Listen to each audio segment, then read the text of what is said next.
십자가를 자랑하라는 제목으로 함께 은혜를 나누고자 합니다. 이 갈라디아서는 바울이 썼습니다. 변증서입니다. 정말 이 복음에 대해서 설득력 있는 지혜와 또 말로 이것을 잘 설명하려고 쓴 게 이 갈라디아서입니다. 물론 사람의 지혜로만 쓴 건 아니고 성령님의 도우심이 있어야겠죠. 바울은 어느 곳에 가든지 분명하게 얘기합니다. 구원은 오직 믿음으로만 받을 수 있다. 할렐루야. 이거 분명한 겁니다. 왜냐하면 이건 하나님 말씀이었거든요. 하박국서 2장 4절에 보면 의인은 그의 믿음으로 말미암아 살리라. 의인은 믿음으로 말미암아 살리라 분명하게 말씀했어요. 그래서 믿음으로 구원받습니다라고 얘기했고, 또 자신이 예전에 율법을 쫓아 살았지만 그때 자기가 구원받는 건커녕 예수님을 핍박하는 사람이었거든요. 그런 그를 하나님이 크신 은혜로 구원해 주신 줄로 믿습니다. 그래서 그가 이렇게 구원받은 것은 은혜임을 알고 힘써 이 복음을 전하게 됩니다. 이 갈라디아 지역에서도 이렇게 복음을 전했는데, 예루살렘에서 온 유대인들이 예수를 믿어도 할례를 받지 않으면 구원받지 못한다라고 말합니다. 그러니까 예수를 믿어도 율법 지켜야 구원받는다라고 얘기를 한 거였어요. 이렇게만 얘기할 뿐만 아니라 이렇게 율법을 지키지 않고 할례 받지 않는 사람들에게 고난과 핍박을 줍니다. 그래서 어떤 특혜를 주지 않고 무시와 조롱을 당하게 하고 폭행을 일삼는 일도 했었습니다. 그러다 보니까 한 사람씩 두 사람씩 할례를 받기 시작합니다. 율법을 지키기 시작합니다. 그리고 은혜보다는 율법을 따르기 시작합니다. 그래서 바울이 견딜 수가 없었어요. 그래서 무척 화가 나고 상기된 모습으로 갈라디아서를 씁니다. 그러면서 할례, 율법이 아닌 십자가의 은혜로 살아야 될 것을 변증하며 몇 가지 예를 드는데요, 갈라디아서 2장에 보면 바울과 베드로가 안디옥이라는 곳에서 밥을 먹었습니다. 이때 밥 먹는 자리에 이방인들도 같이 있었습니다. 그런데 예루살렘에서 온 유대인들이 이 밥 먹는 곳에 딱 도착하자마자 이 베드로가 벌떡 일어납니다. 이 율법은 이방인들과 같이 밥을 먹어서는 안 돼요. 그래서 벌떡 일어나서 밥을 안 먹는 척합니다. 그랬더니 믿음 좋았던 바나바도 덩달아서 일어나가지고 밥 안 먹은 척합니다. 우리 한번 성경 봐볼까요? 갈라디아서 2장입니다. 갈라디아서 2장 11절부터 13절을 보겠습니다. 갈라디아서 2장 11절로 13절 같이 한번 읽어볼까요? 게바가 안디옥에 이르렀을 때에 책망받을 일이 있기로 내가 그를 대면하여 책망하였노라. 야고보에서 온 어떤 이들이 이르기 전에 게바가 이방인과 함께 먹다가 그들이 오매 그가 할례 두려워하여 떠나 물러가매 바나바도 그들의 외식에 유혹되었느니라. 아멘. 여기 게바가 베드로예요. 같이 이방인들과 밥을 잘 먹고 있다가 야고보가 누구냐면 예루살렘의 그 초대 감독이었어요. 예수님의 동생이죠. 거기서 온 사람들이 있으니까 그냥 안 먹는 척, 서로 상종하지 않은 척 벌떡 일어난 거였어요. 그 일을 두고 나이 어린 바울이었지만 그래도 꾸짖어요. 뭐라고 꾸짖냐면 볼까요? 14절로 16절입니다. 읽어봅시다. 그러므로 나는 그들이 바르게 행하지 아니함을 보고 모든 자 앞에서 게바에게 이르되 내가 유대인으로서 이방인을 따르고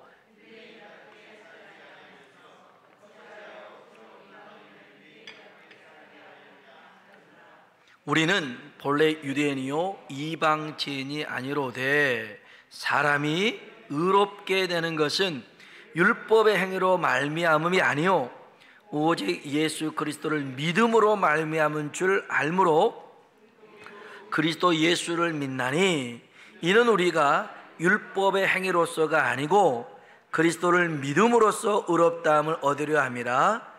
율법의 행위로서는 의롭다함을 얻을 육체가 없느니라. 아멘. 여러분, 우리가 율법을 지켰어요? 계명을 지켰어요? 우리가 그렇게 구원받아요? 그렇게 구원받지 못한다는 거예요. 그 율법과 계명 모든 것을 다 지키시고 이루시고 완성하신 예수님을 믿음으로 구원받은 줄로 믿습니다.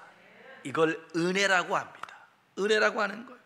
은혜로 구원받는 것이지 우리가 율법을 지켜서 구원받는 것이냐? 아니라는 거예요. 그러면서 이 일을 얘기하고 3장에서는 아브라함이 하나님의 약속을 받을 때가 할례 전이냐 할례 후냐 이 얘기를 하고 4장에서는 하갈이 낳은 이스마엘과 사레가 낳은 이삭을 두고도 할례 은혜와 율법에 대해서 설명을 쭉 합니다. 그렇다면 우리는 지금 이런 질문을 할 수 있을 겁니다. 아니 목사님, 지금 우리에게는 할례가 큰 의미가 없는데요, 2000년이 지난 우리에게 이게 무슨 율법이나 할례 이게 무슨 의미가 있을까요? 할례는 유대인들이나 주장하는 것이지 우리랑은 전혀 무관하지 않습니까? 이렇게 의문이 들고 또 질문할 수도 있을 줄 모르겠습니다. 그런데 저는 지금 율법 얘기를 하는 게 아니에요. 할례 얘기를 하는 게 아니라 예수님의 십자가 얘기를 하고 있는 거예요. 이 갈라디아 사람들이 왜 십자가의 은혜를 저버리고 할례를 받으려고 했냐가 중요한 거예요. 우리 다시 성경 봐볼까요? 갈라디아서 6장 12절 본문입니다. 갈라디아서 6장 12절 읽어볼까요? 무릇 육체의 모양을 내려하는 자들이 억지로 너에게 할례를 받게 함은 그들의 십자가 그리스도 십자가로 말미암아 아멘 그리스도의 십자가로 말미암아 박해를 면하라고 이들이 왜 할례를 받았냐면 고난과 핍박이 너무 심했어요. 그래서 이 십자가의 복음을 계속 붙들고 있다라고 하면 너무 힘들어요. 좀 편히 살고 싶다. 이제 우리도 혜택 좀 받고 싶다. 그러면서 세상과 타협을 하기 시작했더라는 거예요. 여러분, 이 마귀라는 놈은 그래요. 우리 손에 있는 이 십자가의 복음을 빼앗으려고 우리를 핍박합니다. 우리에게 회유합니다. 우리를 유혹한단 말이에요. 보세요. 다니엘이 총리로 있을 때 그는 하루 3번씩 예루살렘을 향해서 창문을 열고 기도합니다. 그때 이 다니엘의 대적자들이 있었습니다. 왕권 강화를 빌미로 이 다니엘을 죽이려고 했습니다. 그래서 이런 계략을 펼치죠. 한 달 동안 왕 외에 어느 신에게라도 기도하는 자는 사자굴 속에 던져 넣읍시다. 이런 계략을 짭니다. 자, 이것은 다니엘에게 핍박이 왔어요.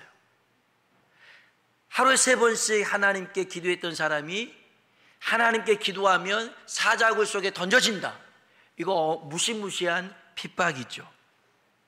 그런데 여기서 회유가 들어와요. 한 달 동안만 참으면 되는 거예요.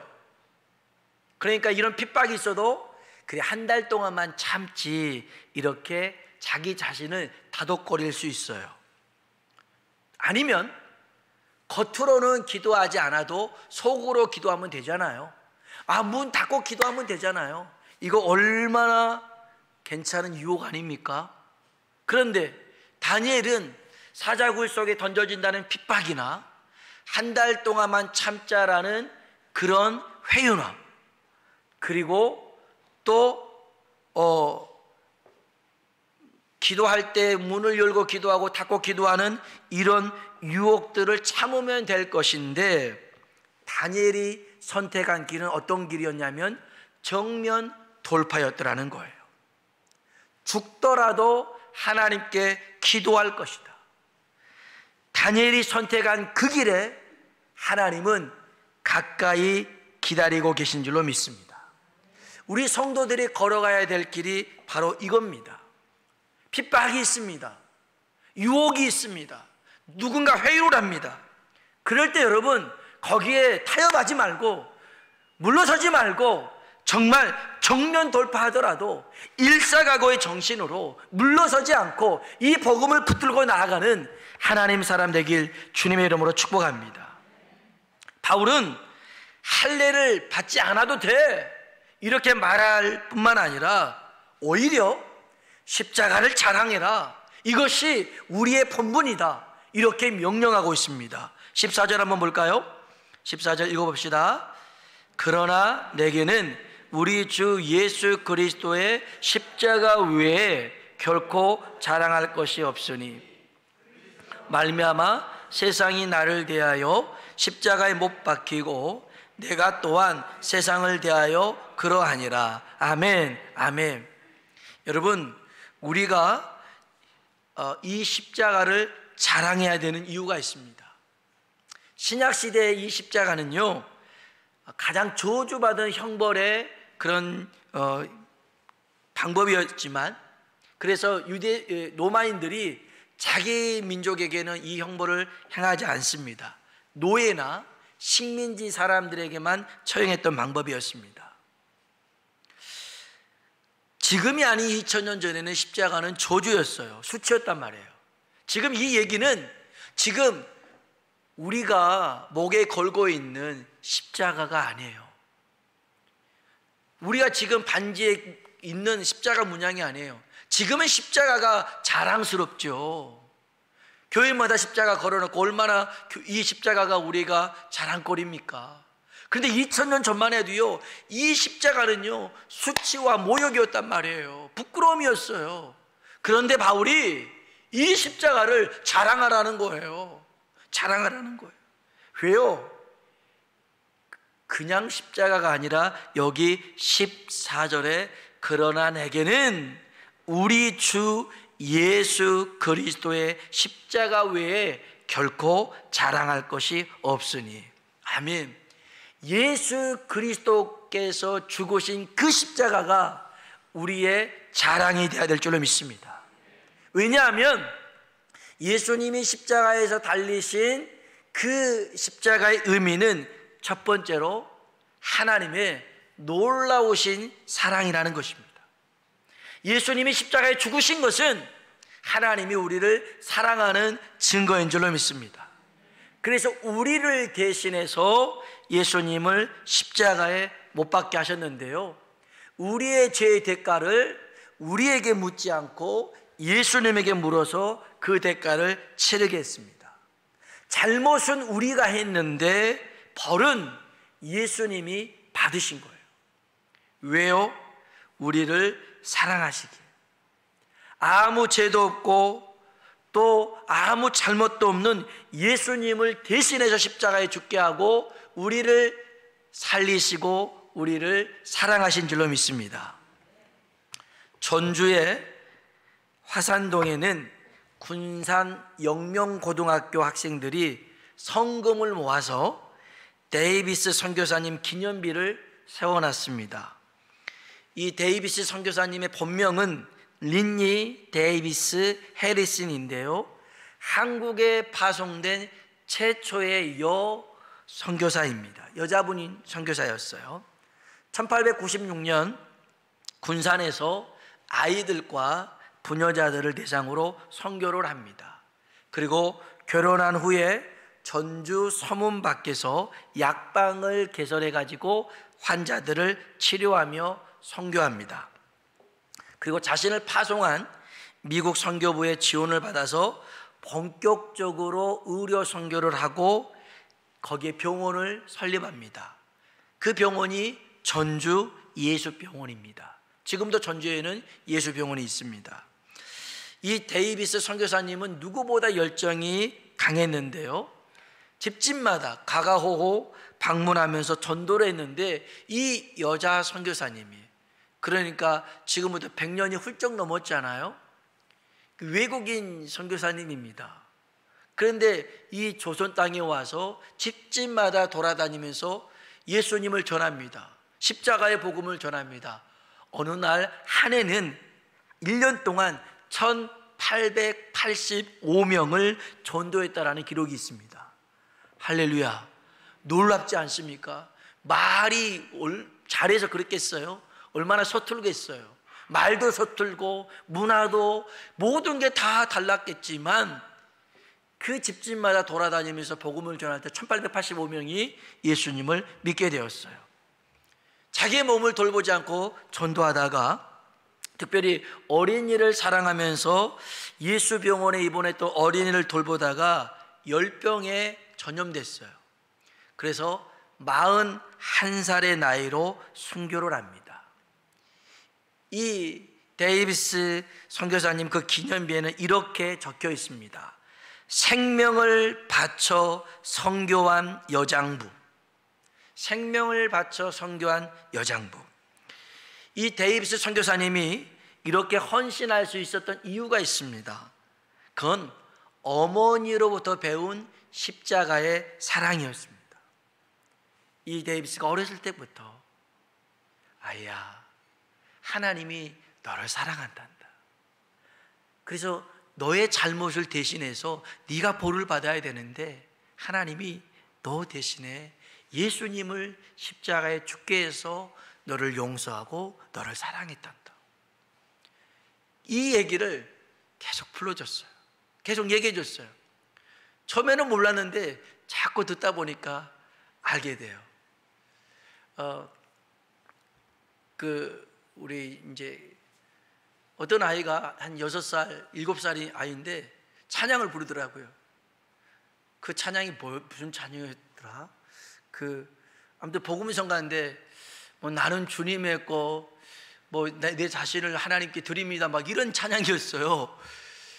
근데 속으로 생각해봤어요. 저 의미를 알고 제가 부르는 것일까? 저 말이 얼마나 무서운 말인데, 나는 주님의 것, 내 삶을 드립니다, 이게 무서운 말이잖아요. 무서운 말 아닌가요? 내 삶을 주님을 위해서 드린다는데, 그런데 이 아이가 어떻게 알고 할까? 그때는 모르죠, 의미를. 그냥 그 멜로디에 따라서 부르는데, 그런데 하다 보면 그때는 몰라도 나중에 그 가사 하나하나의 의미가 마음에 와닿을 때가 있어요. 그리고 그렇게 주님 앞에 붙들려 헌신했던 사람이 이 데이비스 선교사였어요.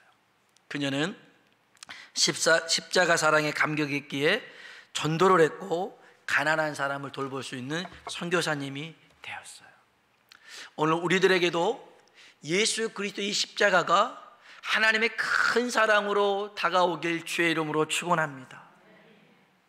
정말 머리만이 아니라 이 가슴을 듬뿍 적실 수 있는 하나님 사람 되길 주의 이름으로 축복합니다. 제가 아까 봤던 그 영상도 저는 먼저 봤는데요, 보면서 참 여러 가지 많은 생각이 들었어요.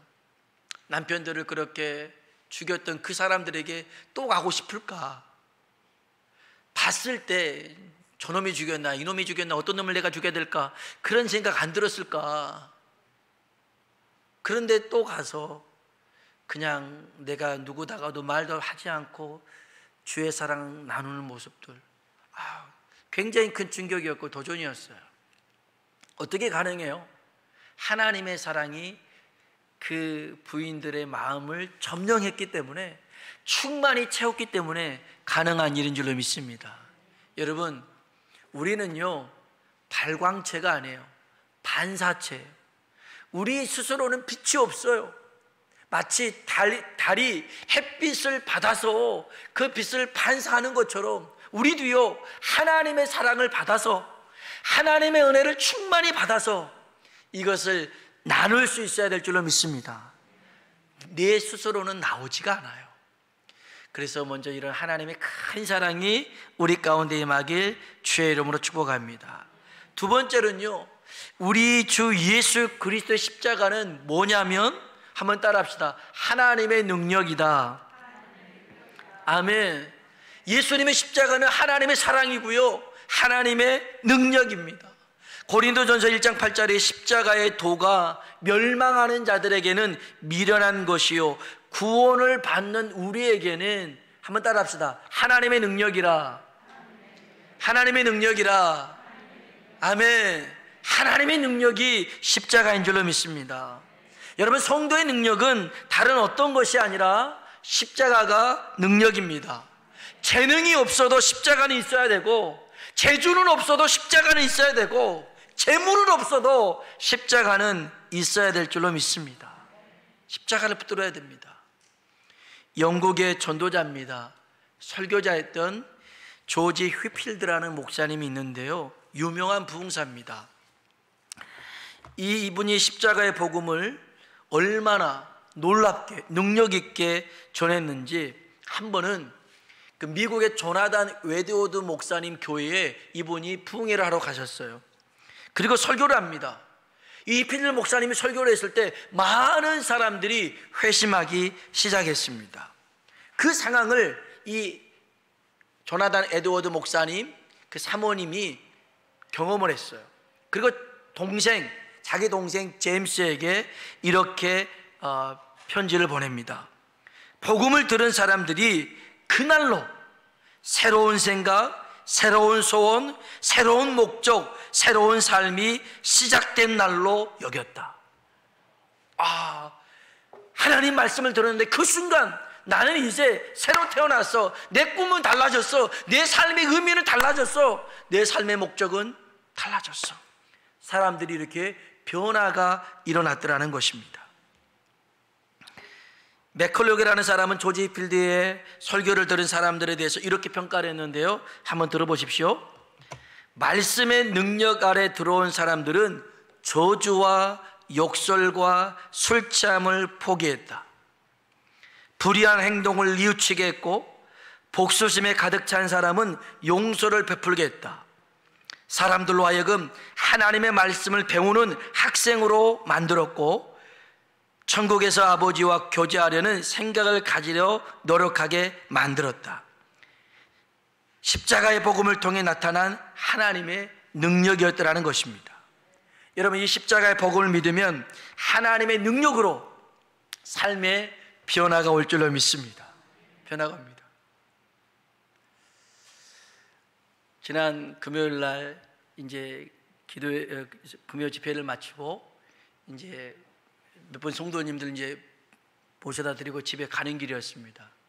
한 권사님을 이렇게 내려드리고 가는데 오토바이 내가 뒤에서 빵 하면서 막 오는 거예요. 나는 이제 이렇게 내려지고 왔는데, 그러면서는 저를 보고 막 욕을 하는 거예요. 10원, 20원, 막 30원, 막 10원짜리 내가면서 막 마스크 이렇게 내려놓고 막 하더라고요. 그때 다행히 전 또 마스크는 쓰고 있었고요, 뒤에서 들리는 소리가 아빠 문 열지 마 그러더라고요. 창문 열고 싸울까 봐 뒤에서 아빠 문 열지 마 그러더라고요. 그래서 안 싸우고 갔습니다. 그러면서 이제 또 집사님도 내려드리고, 야 아까 뒤에서 누가 나한테 문 열지 마라고 그랬어. 그랬더니 이제 작은 애가 자기가 문 열지 말아야 했다더라고요. 곰곰이 생각해 봤어요. 제가 가끔 자주 싸우거든요. 제가 잘못했으면 미안하다고 할 텐데, 부당하게 이런 일을 겪으면 막 싸우기도 하는데, 한편으로 생각해 보니까 야 얼마나 내가 변화되지 않았으면 아빠 문 열지 마 이 말이 먼저 나왔을까. 아니면 아빠 목사님이야, 옆에서 사모님 오늘 설교하고 오셨잖아요 이렇게 또 얘기하시더라고요. 목사도요 변화가 돼야 돼요. 이게 잘 안 변해요. 잘 안 죽어요. 근데 맞아요. 사도 바울도 나도 날마다 십자가에 죽는다고 얘기를 하는 거예요. 한 번 죽었으면 땡이지. 아니요, 그렇지 않잖아요. 우리 늘 경험하잖아요. 죽은 것 같은데 또 살아나고, 꺼져가는 불빛 또 살아나고, 그럴 때가 얼마나 많아요. 그래서 여러분, 우리가 세상을 변화시키는 능력은 내게 있는 게 아니에요. 십자가가 능력인 줄로 믿습니다. 십자가에 우리 자신을 못 박고요, 주의 능력으로 세상을 변화시키는 하나님의 사람이 되어야 될 줄로 믿습니다. 세 번째는요, 예수님의 십자가는 한번 따라합시다. 하나님의 지혜다. 아멘. 예수님의 십자가는 하나님의 사랑이었고 하나님의 능력이었고 하나님의 지혜인 줄로 믿습니다. 하나님이 세상을 어떻게 구원할까 고민을 많이 하셨어요. 이 아담으로부터 범죄한 이 세상을 구원한 방법이 뭘까? 하나님이 생각하시다가 가장 탁월한 방법으로 예수 그리스도의 십자가를 우리의 구원의 방법으로 세운 줄로 믿습니다. 그래서 우리는 다른 곳으로 구원받을 수가 없어요. 예수 그리스도 십자가로 말미암아 구원받게 된 줄로 믿습니다.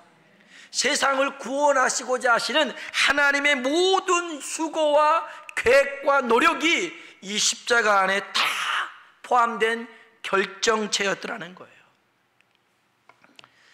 예전에 그 스티브 잡스가 이런 말을 했어요. 자기 인생 최고의 걸작품은 가정도 아니고 자식도 아니라 스마트폰, 아이폰이래요.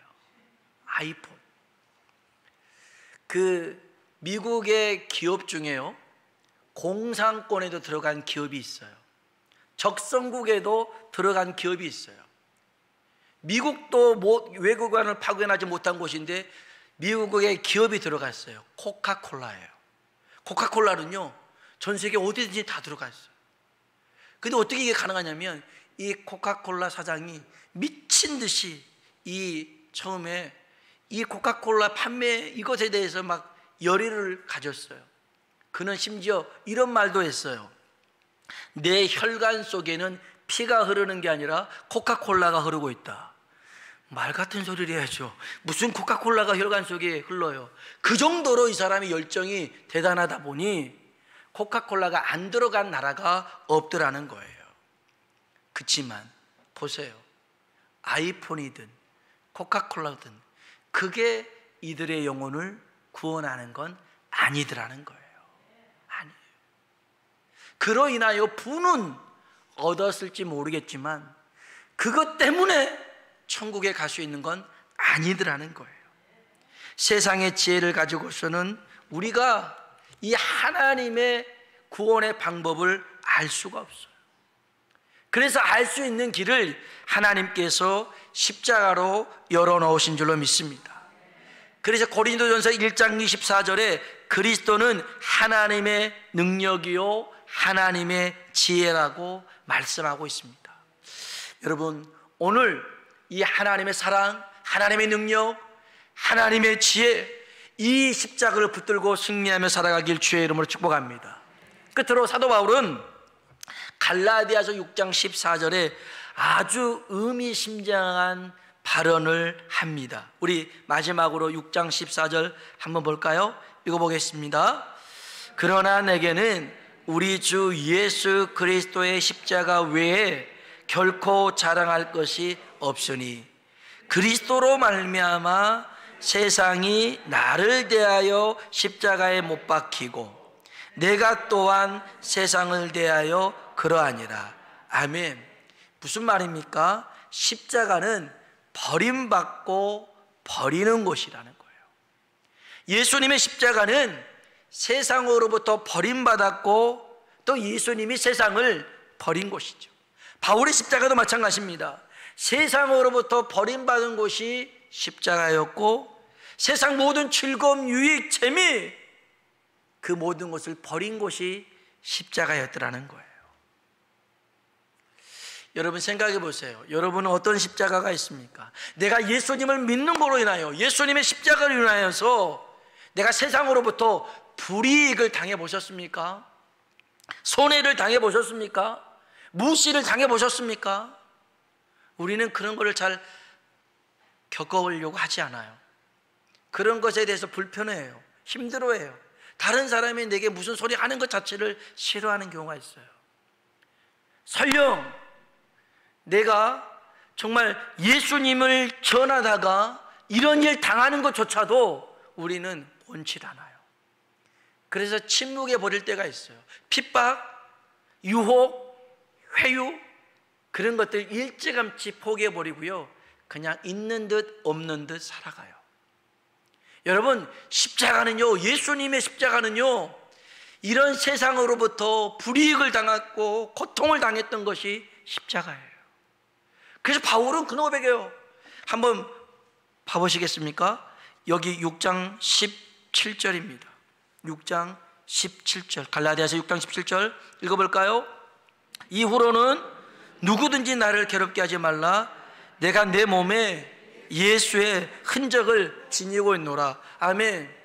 자기 몸에 예수의 흔적이 있대요. 무슨 말이에요? 예수님을 전하다가, 복음을 전하다가 수많은 매를 맞고 돌을 맞고 어려움을 당하는 그런 흔적들이 몸에 많았어요. 많았다고요.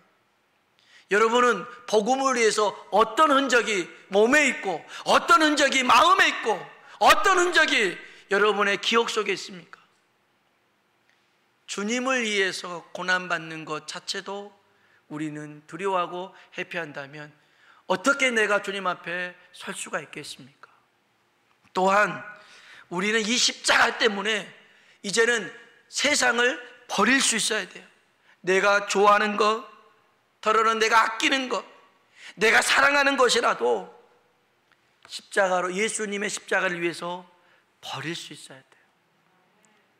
아까 그 짐 엘리엇을 비롯한 이 5명의 그 청년들, 사랑하는 아내도 있고 자녀도 있지만 그들을 뒤로 한 채 그 선교지에 가서 그 복음을 전했을 것.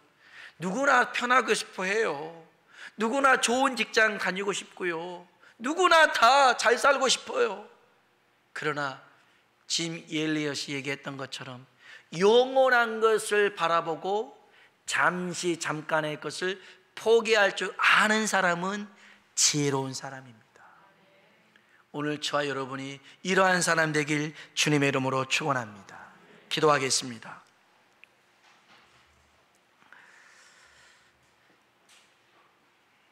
십자가를 보면서, 십자가를 겪으면서 버림 받아본 경험이 없는 사람, 버려보지 못한 사람, 그런 사람들에게는 이 십자가가 액세서리일 뿐입니다. 그 십자가가 능력이 되지 못합니다. 정말 하나님의 사랑이, 하나님의 능력이, 하나님의 지혜가 담겨져 있는 이 십자가, 이 십자가를 붙들고 이 십자가를 전하기 위해서 당했던 모든 불이익과 고난과 환난과 핍박, 이거 나중에 하나님 앞에 갔을 때요, 예수의 흔적으로 주님이 그 상처마다 어루만져 주실 것이고 우리를 꼭 깨어나 주시며 고맙다, 착하고 충성된 종아 말할 겁니다. 반면 그런 것 자체를 싫어하고, 그래서 누군가에게 예수님을 전하지도 못하고, 그리고 내가 주님의 십자가를 붙들어야 되는데 여전히 내가 좋아하고 사랑하는 것들 때문에 버리지 못하여서 이 십자가를 못 붙잡은다면 주님 앞에 어떤 말씀 듣겠습니까? 악하고 게으르고 무익한 종아 듣지 않겠습니까? 하나님, 오늘 먼저 우리에게 하나님의 큰 사랑, 하나님의 큰 능력, 하나님의 큰 지혜, 그 십자가의 사랑을 부어주셔서 나도 예수님을 전하고 또 예수님의 능력을 삶으로 경험하는 우리들이 되게끔 하나님 은총을 베풀어 달라고요. 다 같이 한번 주님 이름 한번 부르고 기도하겠습니다. 주여